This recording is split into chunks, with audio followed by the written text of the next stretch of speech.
Hello, good morning to all of my dear students. I am Vinay Kumar Sahu, Assistant Professor Mechanical Engineering Department BIT दुर्ग। आज आ जाते हैं हम लोग unit 3 के last part में। इसमें 12th नंबर का टॉपिक है ब्लॉक। तो ब्लॉक में है in AutoCAD a block is collection of objects that are combined into a single name object. It is also use to crop particular object for various purposes. यहाँ पर object word 2-3 बार आया, देखते हैं कि object है क्या। जब आप AutoCAD सॉफ्टवेयर ओपन करते हैं तो वहाँ पर यदि आप किसी भी टाइप का लाइन ड्रॉ करते हैं, सर्कल ड्रॉ करते हैं, रेक्टेंगल ड्रॉ करते हैं, या किसी भी टाइप का शेप आप ड्रॉ करते हैं, या इनके कॉम्बिनेशन से कोई एक और नया शेप बनाते हैं, ठीक है, जैसे कि ड्राइंग में दिख रहा है, तो ये सारा ऑब्जेक्ट के कैटेगरी में आ जाता है। अब यदि आप इन सब के ऑब्जेक्ट को मिला के कोई एक नया ऑब्जेक्ट बना रहे हैं तो आप उसका एक पर्टिकुलर नाम दे सकते हैं। हो सकता है दिखने में वो चेयर जैसा हो, बेड जैसा हो, ठीक है। जो भी आप ऑब्जेक्ट देना चाहते हैं, जो भी नाम देना चाहते हैं, वो बिल्कुल वहाँ पर दे सकते हैं, ठीक। अब अभी भी ये पार्ट क्लियर नहीं हुआ कि ब्लॉक है क्या, ठीक है। तो मैं एक छोटा सा स्टोरी बता रहा हूँ, उसको ध्यान से सुनना। सपोज़ मैं एक आर्किटेक्ट इंजीनियर हूँ, ठीक। मेरा काम है कि घर का जो आउटर होता है, इंटीरियर होता है, उसको डिज़ाइन करना है। अब मेरे पास ड्राइंग बनाने का ऑर्डर आया, ठीक है, एक रूम डिज़ाइन करने का, एक घर डिज़ाइन करने का ऑर्डर आया। तो मैंने क्या किया, एक घर का टॉप व्यू प्लान डिज़ाइन किया।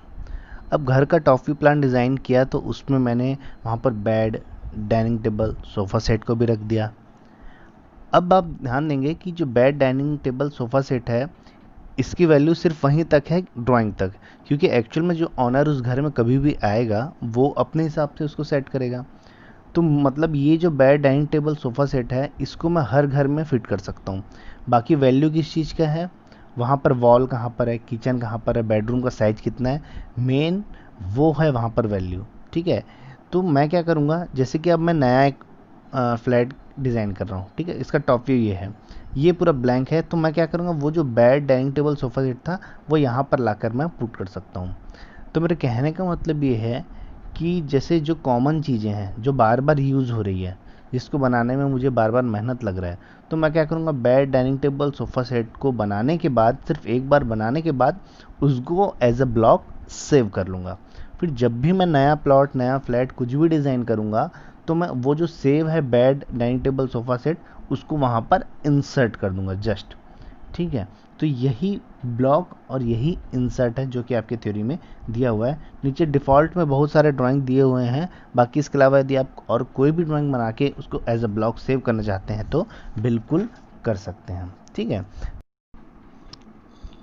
It is also use to crop particular object for various purpose. अब क्रॉप मतलब किसी पर्टिकुलर ऑब्जेक्ट को आपको सेलेक्ट करना है।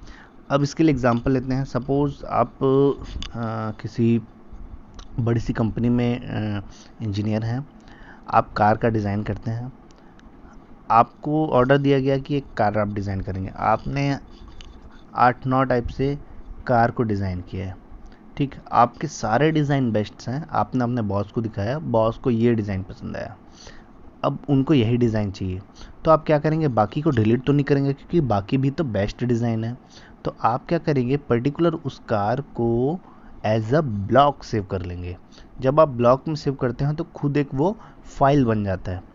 तो वो पर्टिकुलर ब्लॉक सेव करने के बाद आप केवल उसी फाइल को अपने बॉस को सेंड करेंगे। तो जब वो ओपन करेगा तो उसको केवल वही कार शो होगा जो उसको पसंद आया था। इसके अलावा बाकी जो 7-8 कार और आपने बनाया था वो आपके पास फ्यूचर के लिए सेव होगा। यदि ब्लॉक का ऑप्शन नहीं होता तो क्या होता, आपको यदि बॉस बोलता कि मुझे ये ड्राइंग पसंद है, तो आपको बाकी आर्ट को डिलीट करके केवल वही फ़ोटो को रख के आपको भेजना था, कि पूरा का पूरा 8-9 तो आप नहीं भेज सकते, सारे डिज़ाइन पहले से कॉपी हो जाएंगे। तो इसलिए पर्टिकुलर जो उनको पसंद था उसी बस को आपको सेलेक्ट करना है। तो वहीं पर लिखा है it is also use to crop particular object for various purpose. तो ऐसा और भी पर्पस हो सकता है जिसमें यूज़ हो सकता है। नेक्स्ट है 13 में व्यू पोर्ट। व्यू पोर्ट नाम से क्लियर है कि देखने का जो नज़रिया होता है, बस वही है व्यू पोर्ट। तो व्यू पोर्ट में आप देखेंगे यहाँ पर एक मॉडल टैब होता है, एक लेआउट टैब होता है। मॉडल टैब में आप मॉडल बनाते हैं, लेआउट टैब में जस्ट जब आप प्रिंट करेंगे तो पेपर में वो कैसा दिखेगा वो आप देखते हैं। ठीक है, अब यहाँ पर वही चीज़ लिखा हुआ है, layout view parts are objects that display view of a model space. ठीक, अब जैसे कि मैंने एक कार का ड्राइंग बनाया है मॉडल स्पेस पे। ठीक, अब मुझे प्रिंट जब करना है तो मैं उसको देखूंगा लेआउट स्पेस पे। लेआउट स्पेस पे देखे तो एक कार दिखा, बट यहाँ पर क्या है, ये जो लेआउट स्पेस में दिख रहा है वो एक व्यू पोर्ट है। इसमें आप एक से ज़्यादा व्यू पोर्ट भी रख सकते हैं। जैसे कि मुझे यदि इस कार की स्पेशलिटी है कि इसका टायर है, इसका जो हेडलाइट है, ये दोनों बहुत ही अलग सिस्टम का है, तो मुझे इसकी स्पेशलिटी दिखानी है, तो कार के साथ साथ मैं वहाँ पर व्यू पोर्ट में इसके हेडलाइट और टायर को भी अलग से इंक्लूड कर सकता हूँ। ठीक, अब ये तो मेन चीज़ था। फिर जब ये व्यू पोर्ट में आता है तो आप इसका साइज कम ज़्यादा अपने अकॉर्डिंग चेंज कर सकते हैं। यहाँ पर ग्रिप्स दिए हुए होते हैं। ठीक, अब आ जाते हैं next, layout is just type a paper in format.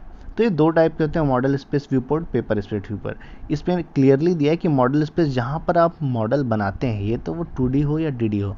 अब जैसे कि आपको पता है कि मॉडल जो बनता है वो मिलीमीटर, माइक्रोमीटर, नैनोमीटर से लेकर मीटर, किलोमीटर तक बन सकता है। तो वहाँ पर जहाँ पर आप ओरिजिनल साइज का बनाते हो वो मॉडल स्पेस व्यू पोर्ट होता है।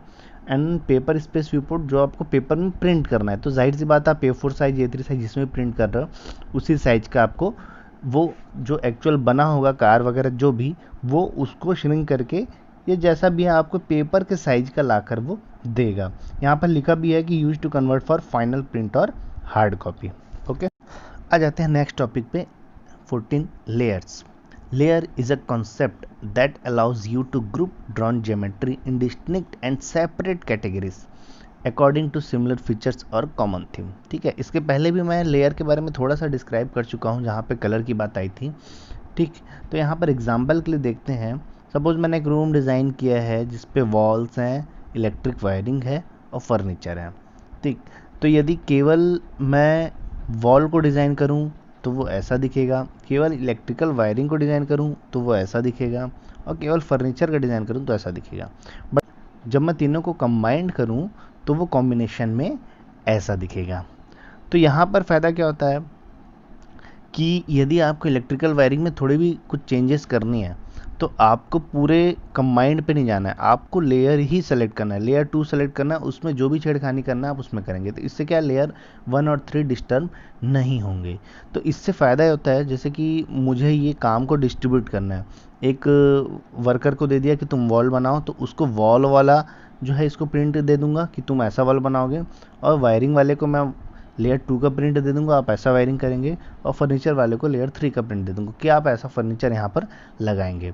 यदि मैं किसी वर्कर को ही तीनों में दे दूँ एक साथ कंबाइंड वाला, ये लो, तो उसे समझ नहीं आएगा कि कहाँ पर मुझे क्या करना है, तो उनका वर्क डिस्ट्रीब्यूशन भी ईजिली यहाँ पर हो जाता है लेयर का। तो यहाँ पर देखते हैं बेनिफिट्स ऑफ लेयर में।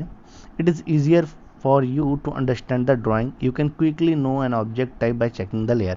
अब देखिए जैसे रेड कलर दिख रहा है तो मैं इजीली अंडरस्टैंड हो जाऊंगा कि ये जो है इलेक्ट्रिकल वायरिंग वाला काम है, तो कलर से आप वेरीफाई कर सकते हैं। ठीक है, you don't have to set properties for each object, you only need to set the properties of layer. यदि आपको इलेक्ट्रिकल वायरिंग, यदि आप एक ही ड्राइंग बनाएंगे और आपको इलेक्ट्रिकल वायरिंग का कलर चेंज करना है तो आपको बहुत मेहनत लगेगा, आपको एक एक को पकड़ के चेंज करना पड़ेगा। बट यदि आप लेयर में बनाए हो तो लेयर का कलर ही चेंज कर दो। यदि जैसे इलेक्ट्रिकल वायरिंग रेड है उसको मैं ग्रीन कर देता हूँ तो वो डायरेक्टली पूरे इलेक्ट्रिकल वायरिंग का कलर को चेंज कर देगा। मतलब आपको ऑब्जेक्ट को पकड़ना नहीं है, आपको केवल लेयर को पकड़ के चेंजेस करना है। यू कैन हाइड, शो और lock unlock layer, it means you have greater control of your drawing. ठीक है, जैसे कि आप इसके अलावा और कुछ ऐड ऑन करना चाह रहे हो तो आपको डिस्टर्ब हो रहा है कि अरे यार ये मुझे अलग अलग कलर बार बार दिखाई दे, तो बाकी को आप तुरंत वहाँ पर हाइड कर सकते हो, और वहाँ पर कोई एक्सीडेंटल चेंज ना हो इसके लिए आप उसको लॉक अनलॉक भी कर सकते हैं। Using layers aids a better control to select and modify objects, वही सेम चीज़ को यहाँ पर बताया गया है। ठीक, अब यहाँ पर लेयर की प्रॉपर्टीज़ पे आते हैं। एक्चुअली जब आप लेयर देखेंगे ऑटोकैड में तो कुछ इस टाइप से दिखेगा आपको। फिर बेसिक प्रॉपर्टीज़ के बारे में बता देते हैं, इसके अलावा और भी प्रॉपर्टीज़ हैं जो कि आपको बहुत ज़्यादा रिक्वायरमेंट नहीं है, जो बेसिक है उसको मैं यहाँ पर डिस्क्राइब कर दे रहा हूँ। Turn off layers use to reduce the visual complexity of your drawing while your work. ठीक, यदि आप ड्राइंग बना रहे हैं, बहुत सारे लेयर है, तो भले कलर चेंजेस है बट फिर भी थोड़ा सा वहाँ पर कॉम्प्लेक्स लगेगा। तो उस केस में क्या कर सकते हैं आप, उसका विजुअल कॉम्प्लेक्सिटी है उसको दूर करने के लिए आप टर्न ऑफ लेयर कर सकते हैं। जब आप ऑफ कर देंगे तो लेयर वो पूरा वहाँ से चला जाएगा, ठीक।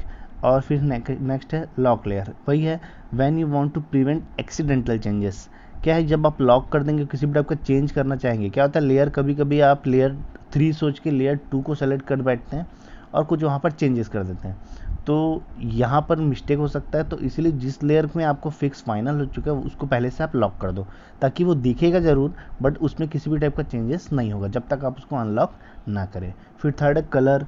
कलर जैसे कि आपको पता है ये रेड, ब्लैक और ब्राउन का मैं एग्जांपल ले चुका हूँ। लाइन टाइप, अभी मैंने यहाँ पर स्ट्रेट लाइन खींचा है बट लाइन के टाइप आपने यूनिट 1 में पढ़ा ही था, डैश्ड लाइन, हिडन लाइन, ठीक है, कंटिन्यूस थिन लाइन, ये सारे लाइन का भी आप यूज़ कर सकते हैं। लाइन वेट ये इसके थिकनेस को शो करता है। और ट्रांसपेरेंसी जो ओपेसिटी होता है, यदि आपको किसी लेयर को थोड़ा सा ट्रांसपेरेंट जैसा बनाना है तो वो भी आप यहाँ पर यूज़ कर सकते हैं। इसके अलावा और भी सेटिंग्स हैं, ठीक है। फिलहाल बेसिक जो अपना फंडा था यूनिट 3 का वो क्लियर हो चुका है। इसके अलावा किसी भी टाइप का आपको डाउट आता है तो बिल्कुल आप वॉइस मैसेज या मेरे को टेक्स्ट मैसेज कर सकते हैं, या तो आप ग्रुप में कर सकते हैं या फिर आप पर्सनली कर सकते हैं। यूनिट 3 कंप्लीट होने के साथ साथ यहाँ पर एक असाइनमेंट आपको सेंड कर रहा हूँ मैं। इस असाइनमेंट का या तो आप स्क्रीनशॉट ले लीजिए, ठीक, या तो आप इसको कॉपी में नोट कर लीजिए। ये असाइनमेंट लिखने के बाद आप इसको किसी भी लाइन वाले कॉपी में भी जैसा भी चाहे आप लिख सकते हैं। फ़िलहाल कॉपी आप अपने पास रखेंगे, जब कभी भी लॉकडाउन ओपन होगा तो वो कॉपी फिर सबमिट में कर लेंगे। यदि कंटिन्यूस रहा, डायरेक्ट एग्ज़ाम ऐसा कुछ रहा तो मैं ये कॉपी जो है ऑनलाइन, मतलब आप जो है सॉफ्ट कॉपी मुझे सेंड करेंगे तो मैं उसके हिसाब से आपका ग्रेडिंग करूँगा। आप मतलब जस्ट फ़ोटो खींच के मुझे सेंड करना है। पूरा टॉपिक जो है बहुत इजी है, वो सारा नोट जो है आपको मिल जाएगा स्लाइड में। बट ये ऐसा साफ साफ बता रहा हूँ कि स्लाइड जो है सफिशेंट आप बोल सकते हैं, बट आपको और एक्स्ट्रा पढ़ना है तो बिल्कुल बुक का आप हेल्प ले सकते हैं। बुक की सॉफ्ट कॉपीज़ अवेलेबल हैं, ठीक है, तो आप उससे भी पढ़ सकते हैं। तो यूनिट 3 आज हमारा कंप्लीट होता है और नेक्स्ट अब टाइम लगेगा यूनिट 4 पे। तो देखते हैं विद इन वीक या विद इन 10 डेज़ यूनिट 4 भी हम कंप्लीट करने का ट्राई करेंगे, ठीक है। Thank you.